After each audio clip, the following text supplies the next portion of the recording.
10 दिन के लिए महीना भर के लिए तीर्थाटन पर्यटन देश विदेश भ्रमण के वास्ते चले गए।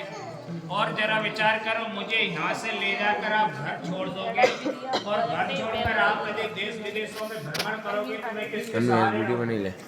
तो पहला वचन मेरा ये है कि पहली बात तो आप कहीं जाओ, यदि आप कहीं भी जाओ तो साथ में मुझे लेकर के चलो। तीर्थोद्यापन यज्ञ दानम। यदि आप तीर्थाटन करने के लिए अकेले जाओगे और 10 रुपया चढ़ाओगे तो आपके खाते में 5 पहुँचेंगे, 5 मेरे खाते में आ जाएंगे। क्यों? कि मैं धर्म पत्नी हूँ। आप अग्नि को साक्षी मान करके नहीं, आज मैंने धर्म का सहारा लिया है। तो मेरा वचन है कि आप यदि तीर्थाटन करने के लिए जाओगे मेरे साथ, यदि अपन दोनों मिलकर आपकी हथेली के नीचे मेरा हाथ होगा, यदि 10 रुपये दान करेंगे तो फल 100 का मिलेगा। क्यों मिलेगा? कि अन्य क्षेत्रे कृतम पापम पुण्य क्षेत्रे विनश्यति और पुण्य क्षेत्रे कृतम पापम वज्रलेपो भविष्यति। इस कारण से स्वामी तीर्थो व्रतोद्यापन तीर्थाटन मुझे साथ में लेकर के चलना, व्रत मुझे बताना। यज्ञ मेरे बिना आप अकेले यज्ञ कर नहीं सकते हो। जब मर्यादा पुरुषोत्तम राम के लिए अनुमति नहीं थी तो आपके लिए कहाँ से हो सकती है? तो यज्ञ तो मेरे साथ में ही कर सकते हो, क्योंकि रामेश्वर की प्राण प्रतिष्ठा के समय में मातेश्वरी जानकी के लिए रावण लेकर के आया था। तो स्वामी यज्ञ तो मेरे साथ में करना चाहिए। तीर्थो व्रतोद्यापन यज्ञ दान, और दान पुण्य भी मेरी इच्छा से करना चाहिए। जने आपकी इच्छा हुई तो आप करने के लिए तैयार। और जब कभी भगवान के पास कोई सोमवंती अमावस्या आई और मेरा मन हुआ कि चलो एक ब्राह्मण को भोजन कराएं या 5 कन्याओं को भोजन जिमाएं, दान पुण्य करें, तो आप मना कर दो, ऐसा भी नहीं है। दान करने में कभी रोकना नहीं चाहिए, और दान करने में जो रोकता है उसकी एक आंख फूटती है। बोलो कृष्णचंद्र भगवान। इसलिए स्वामी जी मैं तो प्रमाण दे रहा ना, राजा बलि वीडियो बन रही है, शुक्राचार्य जी ने रोका था बलि दान करने से। तो तीर्थो व्रतोद्यापन यज्ञ दान, दान पुण्य प्रसन्नता के लिए करना चाहिए, क्योंकि इससे धर्म होता है। और धर्म से क्या पुण्य होता है? तो धर्मेण अन्यतो व्याधे धर्मेण अन्यतो ग्रह धर्मेण अन्यतो शत्रु यतो धर्मस् ततो जया। तो जिधर धर्म होगा विजय उधर रहेगी, ग्रह भी विपरीत नहीं बनेंगे। तो तीर्थो व्रतोद्यापन यज्ञ दान पुण्य भी करते रहना चाहिए, ज्यादा नहीं, सीमित, ठीक है। इस कारण से एक मुखे ऊर्जे इतनी चतुरी माया रूपी कोई वस्तु खरीदो तो अपन आपस में पहले सलाह कर ले, घर में बैठ करके नहीं, और बेचो तो भी मुझे बताना चाहिए। क्यों? कि आज से मैं आपके घर की गृहिणी, जिसे देसी भाषा में कहेंगे घर मालकिनी, ईंट पत्थर के दीवार को घर थोड़ी कहा जाता है, उसके लिए तो आश्रम कहा जाता है। क्योंकि जिस घर में गृहिणी दाम्पत्य जीवन शांति से चलता है उसी के लिए गृहिणी कहा जाता है, ठीक है। तो स्वामी एक मुखे ऊर्जे इतनी चतुरी माया पंच पशुभ्यम 6 ऋतुओं में 12 महीनों में दोनों आयनों में, और अकस्मात मैंने यदि कोई कभी जीवन में अपराध कर दिया हो और नारियों के बीच में मैं बैठी हूँ तो कृपया आप मुझे ताड़ना ना दें, और आप एकांत में मुझे समझाओगे तो शायद मैं सहन कर लूँगी। क्यों? कि नारी के मध्य में नारी अपमान सहन नहीं कर सकती है। तो स्वामी मेरे जो 7 वचन है आपको स्वीकार है। मर्यादा पुरुषोत्तम राम जी कहने लगे जानकी मुझे तो अति प्रिय है, आपके 7 वचन स्वीकार है। मंडप के नीचे दूल्हा राजा भी कह रहे हैं कि हमारे लिए भी 7 वचन स्वीकार है, लेकिन दूल्हा राजा भी अब 5 वचन मांगते हैं कि मेरे भी 5 वचन हैं, वो आपको मानना पड़ेगी। कौन सा वचन है?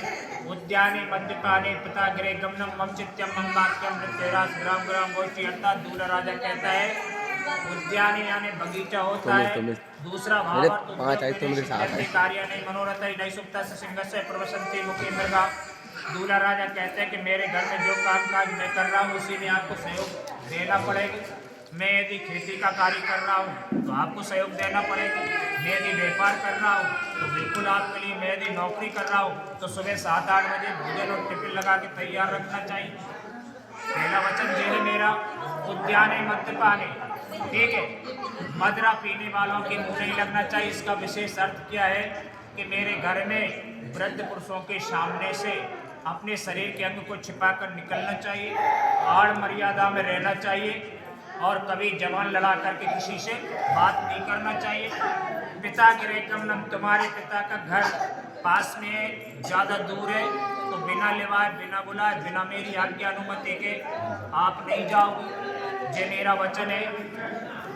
मम चिंतम मम वाक्यम, जितनी मेरे पास आए उसको पूरी खर्च नहीं करना, उसको विशेष तौर से बचा करके नहीं रखना है।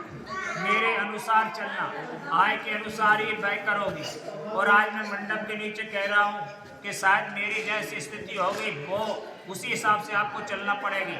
आप ये नहीं कहोगे कि मेरे भाई के यहाँ पर कोई मंगल उत्सव है, मुझे गहने और आभूषण चाहिए। शायद मैं संकट में हूँ और जिस समय मैं संकट में हूँ तो उस समय आप कृपया मुझे दुख ना दें, कष्ट ना दें। जैसी मेरी स्थिति होगी मैं वैसा कार्य। मम चित्यम मम वाक्यम, कभी किसी के घर बिना बुलाए, बिना उत्सव, बिना पर्व के उठने बैठने नहीं जाना चाहिए। और आपस में चर्चाएं चल रही हों तो उसके मध्य में जवाब नहीं देना चाहिए। जे मेरे वचन आपके लिए जीवन पर्यंत मानना पड़ेगी। कन्या कहती है स्वामी जी आपके वचन में परिपूर्ण मानती हूँ, पर साल भर में एक बार आंवली पूजा के लिए जाऊंगी। दूसरा वचन मदिरा पीने वाले हाथी के लिए एक बार पूजन करूंगी गणेश चतुर्थी पर तीसरा वचन मैं पुनः आपसे वापस लेती हूँ कि पिता के घर आपने कहा बिना बुलाए, बिना निमंत्रण नहीं जाना चाहिए। तो नारी जाति के लिए लक्ष्मी मैया ने एक नियम लागू कर दिया है कि श्रावण की पूर्णिमा के दिन यदि भाई का संदेश नहीं आया, ना भाई लेवा नहीं आया, तो बहन का परम कर्तव्य बनता है कि लक्ष्मी जी कह रही है कि आए रक्षाबंधन में राजा बलि के द्वारे बिना बुलाए, बिना लेवाए राखी बांधने आई। तो आज से प्रत्येक बहन का कर्तव्य बनेगा कि श्रावण की पूर्णिमा के दिन भाई के हाथ में राखी बांधने के लिए जा सकती है। तो दूल्हा राजा कहते हैं ये वचन बिल्कुल आपके लिए माफ है और छूट है। लेकिन अंतिम में एक वचन जब सतानंद महाराज कह रहे थे, इधर श्री वशिष्ठ जी महाराज राम की ओर से कह रहे थे, उसी समय सीता जी की माँ आई सुनैना ने पल्लू पकड़ के कहा कि बेटी मेरे दो वचन हैं जो जीवन पर्यंत तुझे मानना पड़ेगी। प्रत्येक माँ की अभिलाषा होती है कि बेटी कभी इस कुल में तू दाग मत लगा। मेरे दो वचन हैं, तुझे परमात्मा की कृपा से पति परमेश्वर मिला है, ठीक है, लेकिन एक बात मैं कहती हूँ, तू क्या कहना, तूने आज माँ का परित्याग कर दिया, तूने पिता का परित्याग कर दिया, तो तुझे माता पिता कौन मिल गए? सास ससुर गुरु सेवा करे हम, पति रुकिला के आयु से अनुसारम। बेटा तूने माँ छोड़ी तो तुझे सासू माँ मिल गई, तूने पिता छोड़ा तो तुझे काजेली ससुर पिता मिल गया और पति परमेश्वर। यदि ये बात तू मानेगी, राजा जनक जी ने भी एक शब्द कहा कि बेटी मैं कहता हूँ कि पुत्र पवित्र किए कुल दो। बेटा तू दोनों कुल को पवित्र कर देना। गंगा की कीर्ति 3 जगह यशस्वान है, लेकिन बेटी तेरी कीर्ति जीवन पर्यंत छाती रहेगी। क्यों कि जातिन से जो जननी सुता सोचे, प्रेम की प्यासी पली पली है, आंगना बेचे किलोरे करे मेरी आगे की ज्योति से ज्योति रही है। बस विद्या आज तक तू हमेरी रही, बस आज से तू पराए घर बनने के चली है। बेटी अब कभी याद मत करना, जनक जी महाराज ने भी शब्द कहा, ये दोनों के 7-5 वचन के लिए बताया कि खम्भ को साक्षी बना लिया जाए। तो चौमासे लगने पर खम्भ भी मोर छठ में विसर्जन किया जाता है कि बारात वालों के लिए साक्षी बना लिया जाए। वो स्वयं के साक्षी नहीं है तो तुम्हें कहाँ से गवाह कार में बनेंगे। कहा कि इस कारण से सूर्य नारायण भगवान एक दोनों में रात्रि में विवाद हुआ, तो सूर्य नारायण कहाँ से बनेंगे साक्षी? तो बताए जो ब्राह्मण मंत्र बोल रहे हैं वो उपदेश दे रहा है उन्हीं के लिए साक्षी। ब्राह्मण के मंत्रों का फल जीवन साथ चलेगा तुम्हारे, लेकिन ब्राह्मण साथ नहीं जाएगा। इसलिए कहा कि नीचे 7 लोग हैं, ऊपर भी 7 लोग हैं। नीचे अतल वितल सुतल तलातल रसातल महातल और पाताल। ऐसे ही ऊपर है भूलोक वरलोक स्वर्लोक महालोक जनलोक तपोलोक सतलोक और सूर्य चंद्रलोक। एक उत्तर की दिशा में लोक है। उत्तानपाद का बेटा था, 5 वर्ष अवस्था थी, 5वें महीना यमुना के किनारे मधुबन में उसने तप किया। परमात्मा दर्शन देने के लिए आए, वो प्रार्थना करने लगा।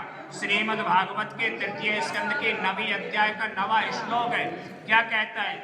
यौनता प्रविश्य ममवाच मां प्रशुद्धम संजीवय चिकन शक्ति धरा सुदामना अन्या सतचरणा श्रवणा तुगादे प्राणा नमो भगवते पुरुषाय तुभ्यम। हे परमात्मा, कोई वस्तु मांगने की मेरे हृदय में इच्छा प्रकट ना हो।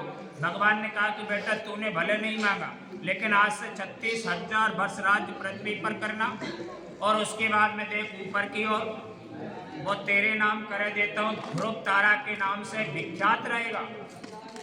और जब भी विवाह यज्ञ संपन्न होगा, न ब्रह्मा को साक्षी न विष्णु को साक्षी, हे ध्रुव नारायण तेरे को साक्षी बनाकर और विवाह यज्ञ संपन्न किया जाएगा। बोलिए लक्ष्मी नारायण भगवान की।